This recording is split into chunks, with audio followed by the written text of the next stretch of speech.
All right, we are live. Shawn, good to see you. How you doing? Good. Good to talk to you again, Jeff. Where are you calling in from? Minneapolis, Minnesota. Minneapolis, Minnesota.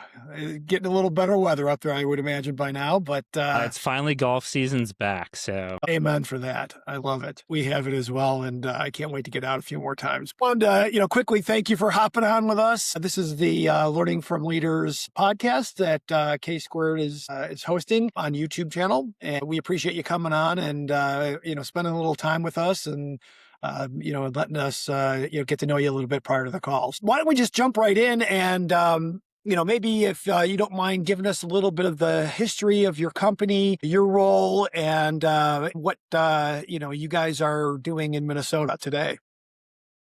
So Shawn Grant, I run two companies. One is a commercial services organization where we're focused on primarily commercial cleaning, but we do some services outside of that, like floor care, carpet cleaning, strip and waxing, like pressure washing and those types of things. Got started a little over 2 years ago. Prior to this, I spent over a decade in technology sales, wanted to do my own thing, and had a lot of friends who were successful. Yeah, very, very big change. Going from selling very proprietary things to a commodity. It was definitely a learning curve there, and how you can tie in value into your selling process within a commodity space. But got our start in primarily subcontracting, so working with national providers at service accounts across the nation. Got some toeholds in a lot of big box retailers here, and then just started selling more and more direct as time went on. Then it kind of led me back into technology. So just a few months ago, went and launched a product into beta called ClearFM. Essentially, it's a platform to allow large organizations who have a national footprint, to connect with regional service providers directly instead of having to go to a national contractor. They can go directly to particular regional vendors to get them sourced directly, and allowing them to maintain those relationships to kind of cut out the middleman, but it also empower their teams who are there in the facilities, in the retail stores, that can see the quality day to day and be able to do business with those regional providers directly versus being locked into a subcontracting network. It's super interesting, and having two different businesses at once has got to be a challenge. So they're semi-connected, but they're really not, right? And you're going to have to run them and operate them separately, but they do have kind of a little bit of an overlap, correct? Yeah, I would say more so. The commercial cleaning company led me to see this gap in how commercial services are sold today, and how buildings can get better quality by having those direct relationships with regional providers who, by what I've seen, have more skin in the game than a national contractor does when they're managing nationwide versus, stores within a very specific region, let's say. I guess, that leads into kind of, as you saw this opportunity, you pivoted a bit, right, in order to try to capitalize on the SaaS side of your business versus just doing the actual operational cleaning. If you looked at, what else is going on in the industry? So this is one thing that you found that was an opportunity, but what are the trends that are going on in the industry that, people might want to hear from? I think the big one for that I've been seeing, especially here in Minnesota, is like wage compression and like the fight for talent. Over the course of the 2 years that I've been in the game, I set out to be someone who pays traditionally quite a bit higher than a lot of the other vendors who operate in the space, because I didn't want to focus on the constant churn and bringing in new people, et cetera, keeping the same faces in each of the locations that I service.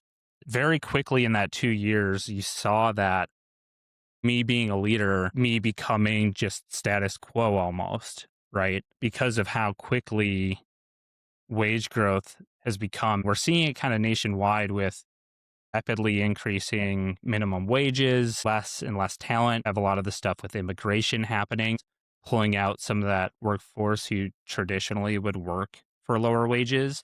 And that's all just quickly escalating costs on the vendor side. So for me, I'm now just kind of like in the middle. We're paying our workers about $20 an hour here. And you saw us And where go is that from versus the minimum wage? minimum wage. So Minneapolis, it's I think around 15. Outside of the Twin Cities, it's around 11, but you can't get people to work for minimum wage in this field. It's nearly impossible. But what you'll see happen is you'll see a national contractor kind of go off that minimum wage baseline, where when you're facing kind of regional realities here, you can't really service locations at those rates that they're offering the subcontractors. So we get approached a lot and have really switched to focusing on, organizations who are bidding right, getting our feedback on, what's going to get people to actually service these locations, and really focusing on those providers, because we'll constantly come in with like people who still think that you can get labor at $14 an hour in some of these locations. So it's really, we're seeing cost pressures all over the place when it comes to labor rates. And so, at the $14 rate in the maybe in the burbs, um, are you finding that it takes much longer to recruit people at that level, or you can't get them at all?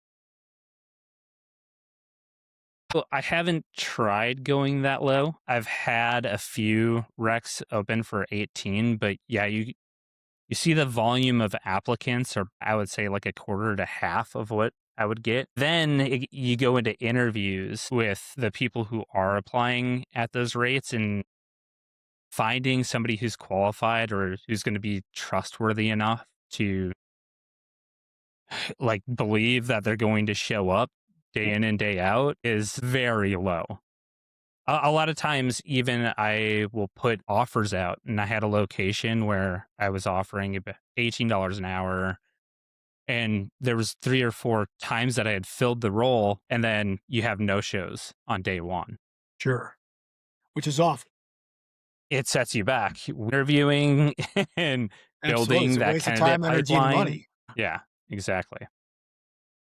So, if you looked at your retention rate, is it equivalent to your competition? Is it higher, lower? And is there any rationale behind that? That's a good question.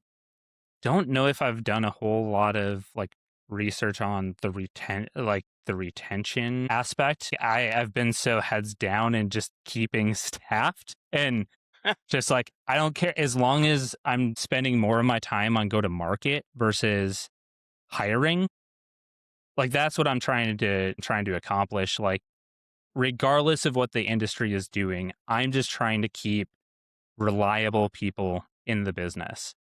So whatever I have to do to reduce the noise there, whether it's increase wages to make them higher and keep people happy and in seat, or getting them in locations where it's just a better cultural fit for them, working with the managers who are at those sites, like that's what I'm going to be focused on. Industry, I just try to tune out the noise there, because regardless, it's like, how do I keep my employees happy? How do I keep them paid at a rate that they're going to stay there?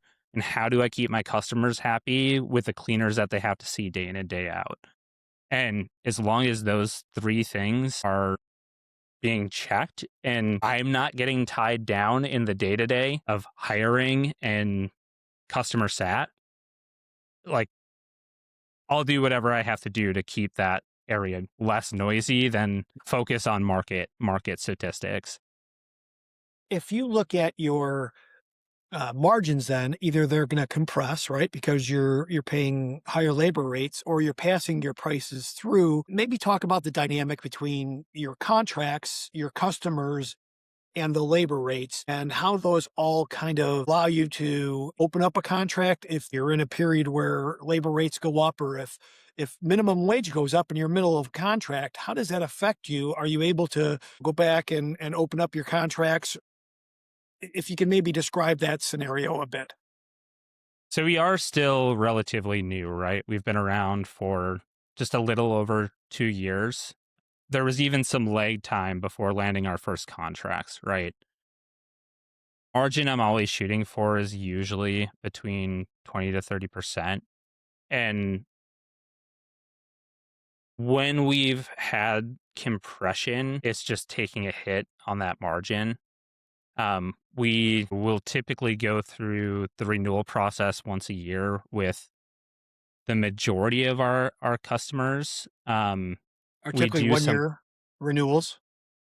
yeah, renewals, but we haven't had to do any rate adjustments really yet. Um, a lot of the ones that are on 1 years, the margins are typically higher because they were sold direct. And then our government contracts that they're sold 5 years out, right? So it's at the time where you're closing the deal, it's thinking about, okay, what does the growth look like over 5 years? And you're typically quoting on that year five number because you're going to be locked into that rate over the course of that whole period of time. So long-winded answer to say, like, I think it's a little bit too soon to see the impacts of like the conversations of having to pass it on through to the customer. So far, we've just absorbed those costs and it's just reduced our margins, but we're usually already in a good spot on margins where we don't have to worry about it too much because we've already planned for that compression Okay. And so then far. new contracts are being priced accordingly with the new labor rates or new They're being opportunities, priced RFPs. accordingly, but that's an interesting question. So the new contracts, so when we're going in and we're bidding on new opportunities, we're seeing a complete mixed bag. So a lot of times we're hearing we're twice as much as the current vendor, which is usually an indicator that they haven't gone through contract negotiations or haven't like implemented that pass through to their customers yet, or they have somebody who's been in seat for a while who's just happy on the wages of yesterday. So we'll get that a lot. And then Or is there instances that I am not sure how your RFPs work, but are there instances where maybe your service is a higher end service than what your competitors are as well? we do, yeah, so we always try to differentiate on service quality.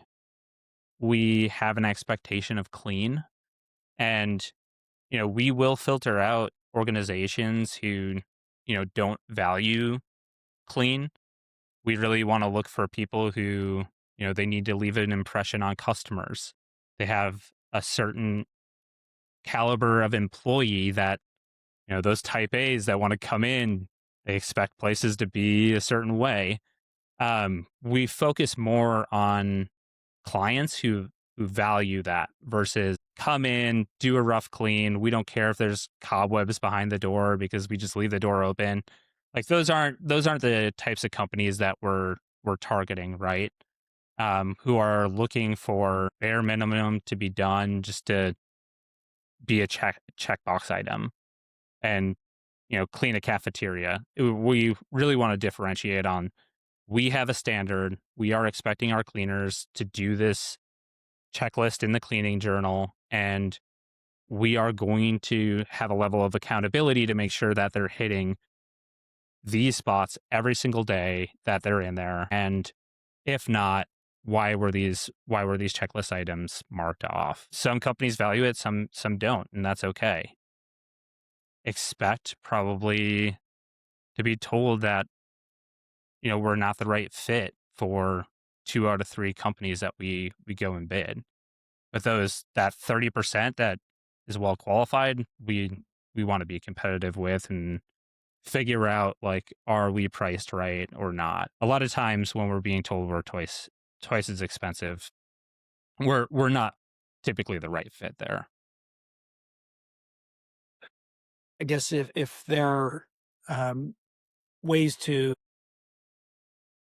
increase the services that you guys provide versus an additional product basis? Is that an area for growth? Is there other ways in order to penetrate accounts versus straight cleaning of a certain piece? And then is there other opportunities with them? Do you find that there's other buildings, other locations that you may not have been familiar with that they're also at? From a tenant perspective or from a landlord perspective that you get other opportunities for as well? Generally adjacent services, so the floor care, pressure washing, we do some window cleaning, high dusting, etc. We do them, but yes, it is within our customer base. We don't typically go out and market those services. We Or a one-off? offer them as a yeah, we offer them as adjacent services. Because I'm strictly focused on recurring revenue at this point. Like I don't want to get pulled into having to figure out schedules to do ancillary services. We are strictly going for recurring cleaning contracts. There's been some thought around like maybe doing 1099 and being able to offer like a breadth of different services and acting more like a contractor. I haven't really dove deep into that at this point. We're busy enough with the commercial cleaning side that I haven't wanted to put the time and effort into these project based services. And the scheduling thing is always interesting. I know you're a pretty good tech guy and understand some of the tools that are out there, and some of the AI tools for scheduling are really super interesting, right? So that could do a lot of that and take that away from kind of the managers or the owners of businesses where they're spending time and effort having to get those schedules right. Make sure that you're getting as efficient as you can through your employee base. They're super interesting to see and how they're working and even voice activated, et cetera, right? Voice assistants and some of those schedulers are really cool. But we'll talk about some technology in a little bit. Any other opportunities that you guys are focused on that you see? So you have your business, you're kind of protecting margin on your contracts, you're trying to grow your business across, your geographic area. Are there other opportunities to expand, geographically or to potentially move your business through acquisitions or other things that, eventually that might make your business bigger and stronger? So the Minneapolis St. Paul market is a pretty decently sized market, right? What I'm focused on today is how do we build the right foundation so that if I want to acquire companies to break into different regions, do we have a playbook that is repeatable? Do I have the technology stack? Do I have the go to market plays? That Leadership would team. empower regional leadership to be able to stick to our processes, right? Instead of doing something that's ad hoc. A lot of just what I'm doing today is building the foundation to be able to do those things. I think it's a ways out still, as I'm still figuring out what's working, what's not. Um, but once we have that foundation, 100%, it'll start to be break into different markets, find out where we can retain the margins that we're targeting and look for those geographic areas where that's possible. And I think first option is to acquire. It makes it easy to get that head start. I think if that's not possible, you know, can I roll out the same foundation that I did here and scale it myself and then wait for an acquisition target to pop up in that region? But I think that's so smart of you. I do. I think look at too many people want to do acquisitions without really having their concrete, formed within their own business and making that the original business a platform that can really handle bolt-ons, right? Instead of just trying to throw things together, having integration risk, losing customers because you're not addressing all the things that need to happen. But when you have that good solid foundation, I think it makes a huge difference to do those acquisitions at the right point, because then the integration becomes more about your cultures and things like that that are going to really mesh versus not knowing what you're doing with your own business and trying to fix it through an acquisition, right? Sometimes you could do that by acquiring good, staff or leaders from other organizations that might fill some holes on your staff. If your foundation, like you say, your operations, your financial systems, the things that are really crucial for you running your business aren't there and running efficiently, you're asking for a lot of trouble. Yeah, I think that's really smart. Percent. So, maybe let's shift gear to, as we're talking about growth and scaling the business, both of them, right? I don't want, the cleaning business is one, but man, you've got two businesses that are really cool. The cleaning is a little more old school, and then you've got the SaaS business. And so how do you scale these businesses, and what's your plan behind that? It's tough to answer this because you Okay, go that's a in lot. two completely different, like the businesses go in two completely separate directions, right? I think the cleaning business is more traditional. So it's like, how do you do direct mail to organizations and target the right people? How do you work with vendors like yourself we're looking at for go to market? And how do we start to prioritize? Like, number one, our best channel has always been like cold email outreach. That's been the highest return that I've had since inception. So that's what we're in conversations with you guys about is if I'm getting pulled into some of these topics that are my biggest pain points that we're talking about, like the talent pipeline and keeping people happy, the go to market stuff goes away. So it's really about how do I find vendors like you to be able to keep that motion going at the size that we're at today. So I think a lot of it is like, how do I outsource? How do I either to a vendor or to AI? How do we outsource go to market? So that's constantly being done in the weeks that I get pulled in to um, the customers, getting pulled into the talent pipeline, et cetera. Then I think like the other component to it that we're trialing on the SaaS business is more of like founder-led sales, founder-led selling. So getting more consistent on posting on LinkedIn. I don't think there's any other channel that you can really get the audience for free. That's There's right. some posts that I have For 30,000 B2B, right? For impressions B2B, for on. sure. Yeah, in B2B for sure. So it's how do I be more consistent about that? I have a lot of cleanup to do on the messaging and how, we can be more provocative in our selling. The key focuses there is A, moving to founder-led sales. B, how do we get our messaging right on the website? Like on both my cleaning company and the SaaS business, it's been how do we go to market fast? How do we just get copy out there? Who cares? Just stay in Start the motion. process. Yeah. Yeah. Motion instead of action. Like just get things going. Yeah. Get people Figure out the doing. back room later, right? Yeah. And now it's like, how do we clean up the messaging? How do I start to create funnels? How do we do like lead magnets and putting together some of those marketing things to be more aligned with a certain persona or like our ideal customer profile versus just having kind of messaging out there that feels generic, feels like people can't really relate to it. It's a bit of founder-led sales, but then also to what worked really well in a previous company I worked at was the story brand framework. So really focusing on business outcomes and what pain points you solve and what customers can get out of your solution versus here's what we do and being product centric. So really starting to what value can customers achieve by moving to us? And that's like very much what I'm going to be focused on the next 3 to 6 months.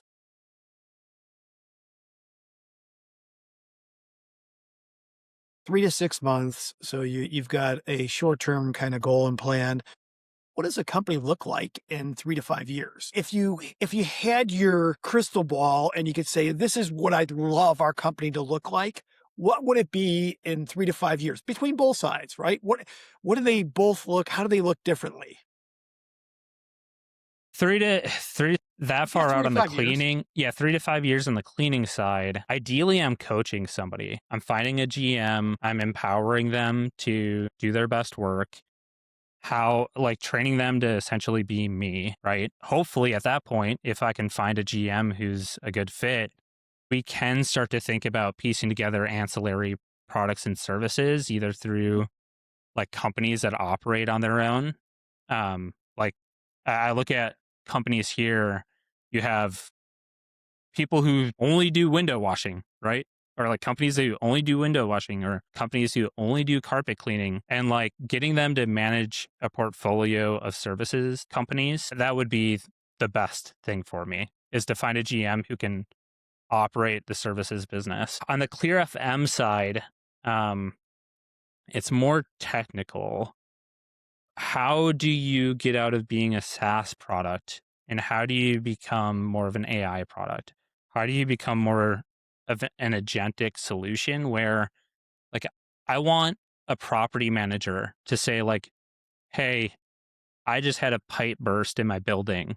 Like, I need somebody out here ASAP. And you have agents going to the service providers in the network. You're getting somebody for a work order on site as quickly as possible. We're basically becoming a payment processor for all these people. Like, that's eventually where I'd want to go. Awesome. I mean, if you could, yeah, I would imagine, the advances in AI continue every day, that, moving from that SaaS to a AI driven SaaS, or it's still SaaS, but there's also the AI, automation piece of it, right? And it's, how do you tie those together? How do you get them to operate together and do it seamlessly to the client? And that's the issue, right? I think, is really making the SaaS work, but then the AI doesn't feel like it's not part of it, right? That it's a whole different thing. Well, I think that's part. I think you simplified it. I think like the toughest part is, how do you, in a secure way, Well, for sure, like, how do you secure. not give AI to not access everything, right? That's right. I mean, look at, the permissions are what That's they the are. And hardest yeah, part.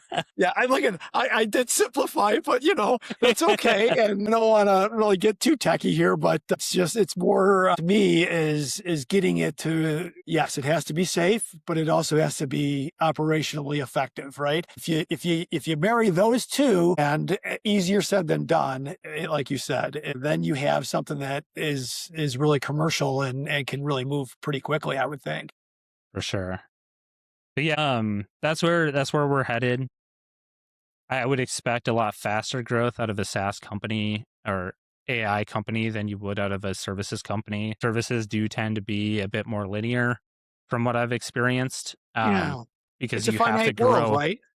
Yeah, you're like basically managing cash flow, you're managing people, and you're managing go to market. But you can't just go and tackle $1 million square foot footprint and like have the head count that you do. It's a lot tougher to scale and hockey stick than a SaaS business. So I'd expect more hockey sticking out of the SaaS company and faster growth there. Yeah, certainly the labor is one piece of it, but I think with the SaaS, it's creating a market that wasn't there, right? Is providing a solution that just hadn't been fully vetted before, right? And we're being done in a different manner, right? So now you're taking that and you're putting it into something that is more, electronic and AI driven versus people driven, where you'd have to call people and they have to call people to figure out who's available or do this, where this is able to kind of, dislocate that market. Mhm. Spot on. Cool. Well, I guess maybe, outside of the SaaS, that, I think that's a pretty amazing product. And I do think there's tons of potential there. Maybe talk a little bit about, because you are, tech heavy and have had, really, a lot of years in the tech businesses. Talk a little bit about, where you guys have applied things. I know you talked a little bit, and we're talking, on the side a little bit about the go-to-market lead gens and other, digital marketing and that world. Maybe talk about where you've had some success, looking at some automations internally. I know you've built some things through Claude, yourself. Where have you focused on some of your technology plays for your own businesses? Yeah, so I would say there's two areas. One is go to market. I think it's the easiest to apply it because you don't have the risk of, like, yeah, say finance, for example. You can't really mess up financials, right? No, unless you want to go to jail And I or go is like bankrupt. isn't 100% trustworthy No, it's yet. not. It's not. It's not. But you have room for error and creativity in go to market, which is great at. Yes. So if you're really like, I always love the saying, are you in motion or are you just doing actions? And I think AI and go to market is a great way to stay in motion and really get through the long laundry list of stuff you want to do quickly. It can get you testing different things very quickly. So a lot of that has been like cold outreaches. I have bots that will go in and like try to get connections on LinkedIn for me that, once you're connected with people on LinkedIn, then you can post, you surface on their feeds. You have direct connections to, if you ever want to shoot an email to somebody, it's free. So I have bots that will go through and like send introductions and stuff like that. And then I use AI very heavily in development. So ClearFM initially built a significant amount of it on Replit. It's very good at full stack development. So started there. I started it out as just, I want to see where AI is at today. And all of a sudden you see it spinning up databases. You're seeing it spin up like the front end. You're seeing it in preview already working. And you're just like, Wow. okay, well, this is real and it's very doable now. My background is I spent 6 years selling a solution that was meant for APIs. So I'm already familiar with like a lot of the layers that go into it, I'm not a developer. So this eliminated the need for that. So as long as you have the technical aptitude and understanding the infrastructure, um, went in there and was able to build a lot of that out. And now I'm slowly moving things over to be more enterprise ready with like Google Cloud Platform and a lot of their products. Heavily use Claude Code and Cowork. And Any then perplexity or you touch that at all? I had Comet for a bit. Yeah. Um, just what I was using it for, there was other tools that were doing it better. I know they've That's done the some key, right? That's releases. move between tools so that you are getting the most um, current and forward thinking AI for that specific application. Yeah, I hear Perplexity. I mean, it's an AI race, right? What was true when I used it 3 months ago is not true today, ever. It can change in a week, And it right? does. I mean, the Claude code, Yeah. I think this last version of Claude code is just awesome compared to what they had historically. Yeah, I have my old PC that I have completely isolated and it has Cowork on it and it's just running processes all day for Yeah. me that I shouldn't be spending time on this. Yeah, my son Go and just set toss it up on. a virtual AI assistant for us. So when we're traveling, when we're doing things, all we do is tie into our virtual assistant. We can go right back into all of our files, everything that we want done virtually. And it is crazy, right? So we could keep working all the way around the clock without having to be in the office. We could connect with our VA anywhere and have it start doing the work we need it to do. And it's just super cool. And the great thing about that is, again, motion versus action. You're not doing these tedious things and getting bogged down by these things that aren't going to move the needle for you. And I think that's what's been awesome with these AI tools is how do you get through your checklist of things that you want to do, but keep yourself in motion. And I think AI has done a great job of like, if you need certain data that you want to action, you're not spending days cleaning this list up to then go hit these people up a week later. You're having AI systems do that cleanse for you. And this is what we're looking at you guys for, right? Is to really do that. So I'm not spending time building lists.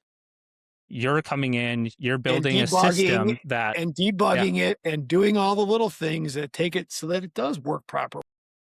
yeah, you're doing that cleansing everything. So we can stay in motion, right? Yeah. Um, There's different ways to do it than there were years ago, right? And how you're able to access public records and new leases and new opportunities, and tying those into lead gen systems that never had those opportunities before. You were searching for emails, and now you're getting warm leads into your system and reaching out as those things are being signed and executed, that you're not behind because you weren't aware of it, right? And all that stuff, it's crazy what the AI can do and how far it's come. And it just makes it that much more, one, efficient and quicker, but two, more accurate and timely for new business opportunities, right? Because, and then talk to the other pieces, is the nurturing over time. You can't just touch people once and go away and think it's going to be a miracle, right? Whether their contract is up,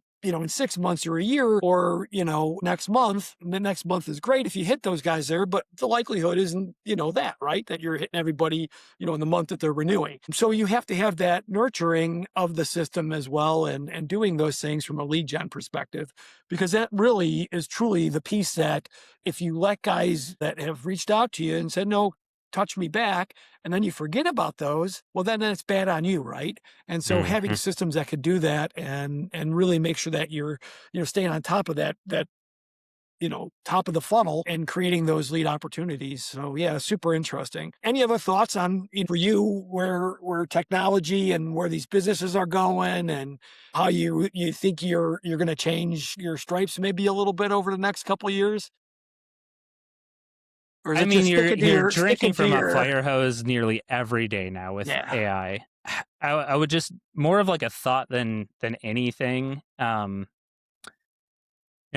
would say that there's just no excuses anymore. If you're saying you can't get to something, then you're not thinking about how to solve the problem properly, in my opinion. There's plenty of options available to you. I think AI solutions where we're at today are incredibly affordable. Like co-work, it's insane the amount of value you can get out of $100 license if you're signed up to max. And you can get it for $20. Like there's no excuses for like not staying in motion. And like an example of that, there's I've always struggled with like staying on top of getting LinkedIn posts out there, creating blog posts, whatever. Went to the market to see what can I do to just stay on top of this. And there's a solution that I use, Pressmaster AI, and it goes, and I've always like kind of held myself to a high standard of writing. I don't want to sound like what would be spit out of ChatGPT. Um, Basically, it's a tool that will go out there and you can propose an argument or your perspective. It'll go out there and find great resources to pull in as examples, or like citations that you can link out to that will give you credibility as you're starting to do geo or SEO. So if you're trying to rank in responses for AI engines, or if you're trying to get really good at SEO, you want to be part of that ecosystem and linking out or talking about the topics in a way that other experts would do. It still takes a lot of time to curate the articles that it spits out and try to humanize them. But like 90% of the lifting is already done for me. So I have no excuse not to go in and do these things anymore, because 90% of the heavy lifting's already been done for me. And that could be true about anything that you're saying you can't get to. Figure out a way to leverage AI and you can get through that list. It's an Or excellent. if you can't, find a vendor like you to work with and outsource it so you stay in motion, right? I think, as I've talked to a lot of business owners, I think the big thing is, there are three types of responses I get when we talk about AI to folks. One is like you, they totally get it. They understand it. They've been around it enough. They know that it's going to help them. Then there's a second bucket, which is I know I need it, but I have no clue about how to apply it to anything, right? I have no idea how it can help a workflow go into anything. And then the third one is, I know I need it, but oh my God, I'm scared shitless of it. And so you get those three buckets, right? And you gotta bring people along, right? Because I do think there are, stages of where people are comfortable today. And it is scary at times for folks. And I get that, right? These are your businesses. These are your babies. You've spent your energy and your time building and constructing these businesses. And like you say, you have all these amazing plans and strategies to grow the business. But boy, you don't want to screw it up because you're putting in the wrong processes through AI or something else that's going to, cause you to have consternation. So it's really getting that whole process right, but it's hard. I don't blame people for feeling like that. Yeah, I think like the biggest thing there though is if you do feel overwhelmed, if you don't feel tech savvy enough to do it on your own, like find a vendor to coach you and implement for you in a way that like they know what they're doing, right? But you just can't sleep on it. This is a critical moment where there's like blood in the water, and the people who are using AI tools are going to significantly outperform than those that don't. Yeah, I think I mentioned a quote when we talked the last time, which was Peter Diamandis. He basically said, look, in 10 years, there's two types of companies, right? One that, fully embraces AI in 10 years and one that's fully out of business. Yeah.